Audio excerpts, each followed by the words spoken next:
Hey, it's Shorty Brown here in Los Angeles at the New York International Independent Film and Video Festival.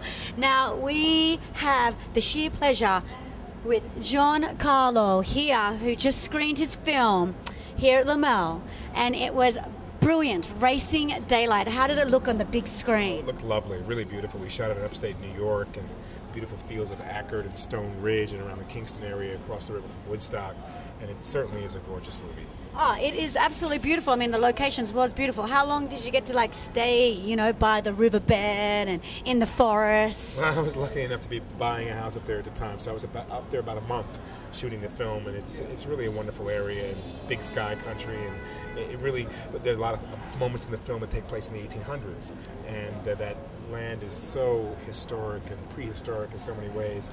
We shot right in Nicole Quinn's backyard. Well, yeah, and what is Nicole Quinn's inspiration with this film? Because it was a little crazy, I mean, good crazy, but it was a little crazy. It's a film that stems out of interweaving a story that deals with our past lives and our present lives and how we might be haunted and how we go insane when we think about things that disturb us a little bit in our dreams. But there's a thread to it of history, which I really loved about the script when I read it, that there was an event that happened years ago, and that one of our characters is revisited by that event and is haunted by it and takes on another personality. All right, so it was sort of based on somebody's whole way of life. Absolutely, absolutely. It has deep connections to the Civil War, which I am a great fan and historian of the Civil War, and it takes place surrounding freedom of the states at that time. And this area up there was really well known. It was Indian country, and it was really well known that the Indians breed slaves. So there was a great connection between the Indians and the early black American people. And you played a ghost representing the early black people. Yes, indeed. Yes, indeed. That area up there in Ackerd and all around the Kingston area was an area where black people lived in harmony with the Indians. And it's very interesting history that no one knows about.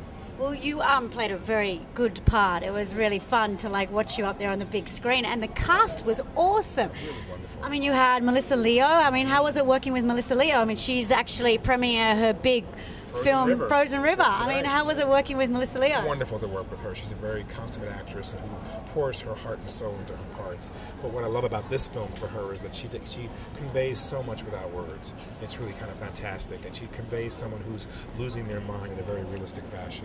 And then Edmund and Harry or Henry. Harry or Henry or Anne or Sadie. Yeah, exactly right. They're all confusions. David, who plays Harry, and Henry is another great, wonderful actor who I really adore, and worked with him on a film called Bob Roberts years ago, and it was wonderful to work with him again in this. It's a very, very, very interesting and very creative movie, and I think the direction of this film has been a real blessing for me to see it on the big screen because it's directed so well by Nicole. Yeah, I mean, really strong cast, strong location, strong film, and you also have worked with our most favorite independent filmmaker, Abel Ferrara. Oh, yes, I have. How was it working with Abe, mate? Oh, it's always crazy and always very spontaneous with Abel, which is really nice for an actor. When you get with people in Hollywood who want you to stick to the script, and you get with Abel and you're able to play, it's kind of a wonderful thing. He's a little crazy. But it allows you to sort of tap into all of your talent. And that's a wonderful thing, because sometimes we as actors are always, our first and foremost thing is to honor the words of a writer, but we sometimes forget that we also want to honor the complete story.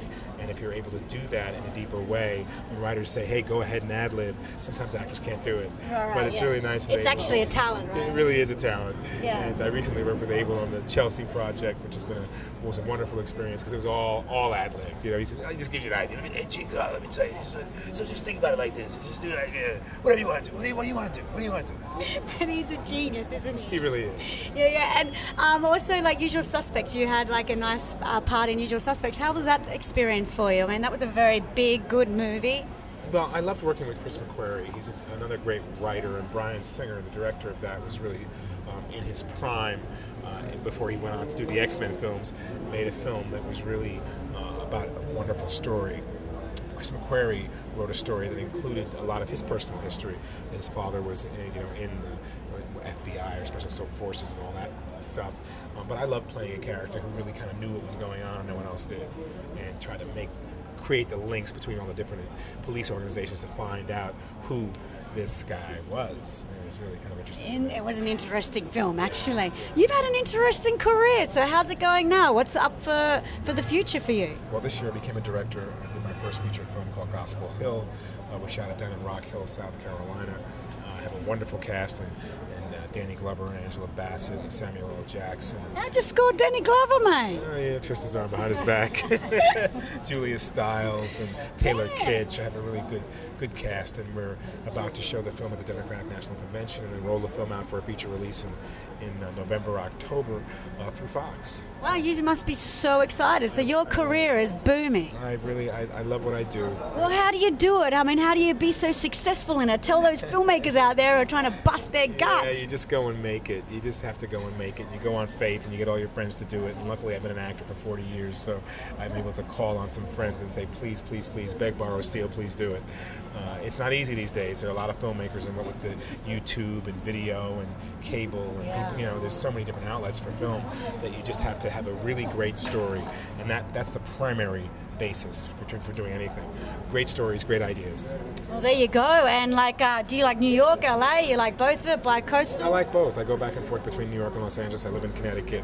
I love shooting in LA, especially independent film in LA is a wonderful thing to do. Usual Suspects at that time was actually independent. Right, yeah, it was it became such a big movie, but it was an independent film. And it was. But New York is also booming for film right now, and really their tax incentives are really good, and it's really for the independent filmmaker, none of that makes any difference because you just get a camera, you go out and shoot.